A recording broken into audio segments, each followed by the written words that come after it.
sua voz em direito.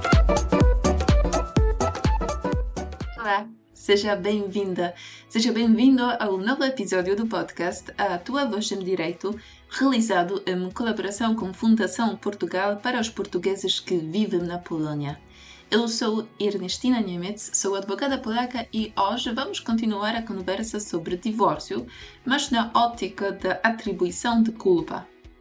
A atribuição da culpa a um cônjuge na origem de ruptura do casamento exige que se prove que as obrigações conjugais foram violadas em resultado de um comportamento intencional ou não intencional.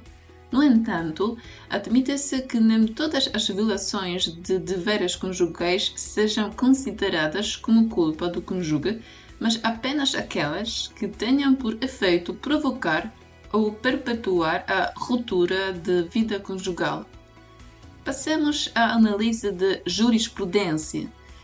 A jurisprudência mais recente sobre a questão de culpa no divórcio mostra, entre outras coisas, que para determinar qual dos cônjuges é culpado pela ruptura do casamento, é importante ter em conta o comportamento dos cônjuges que teve lugar antes da ruptura do casamento, uma vez que só esse comportamento pode ser considerado como causa de ruptura e avaliado como causa culposa.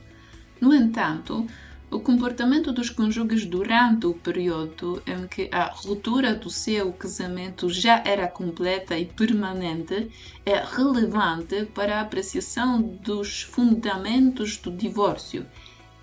Estes devem ser apreciados do ponto de vista do pressuposto das normas de coexistência social. Portanto, a relação de um cônjuge com outro parceiro durante o casamento, mas após a ruptura completa e permanente do casamento entre os cônjuges, não constitui motivo para atribuir a culpa dessa ruptura.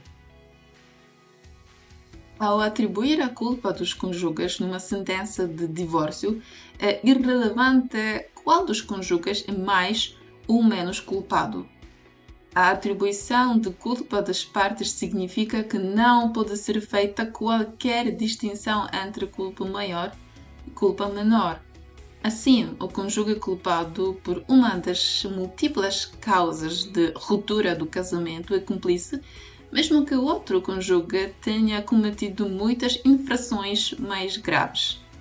Portanto, num processo de divórcio, a culpa pela dissolução do casamento é do cônjuge cujo comportamento, não só intencional, mas também não intencional, constitui uma violação dos deveres conjugais e contribuiu ou agravou a dissolução do casamento.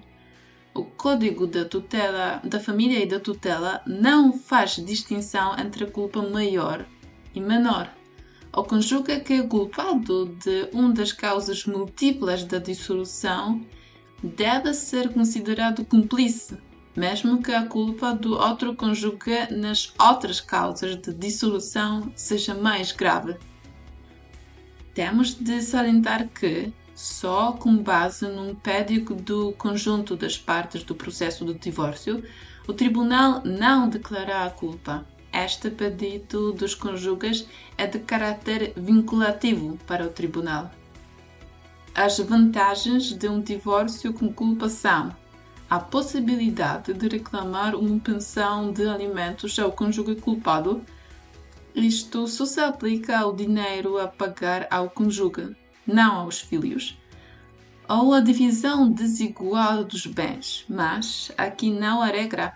A traição de um cônjuge não afeta diretamente a determinação de partes desiguais no património comum. O tribunal pode estabelecer cotas desiguais por razões válidas. De fato, a traição nem sempre é considerada um motivo válido, mas isso pode ser, por exemplo, o desperdício de bens ou a fuga ao trabalho profissional. Obrigada e voltamos daqui a uma semana. Se quiseres mais informações, podes contatar por e-mail para info@fportugalia.com. Siga-nos no LinkedIn, Spotify, YouTube e outras plataformas.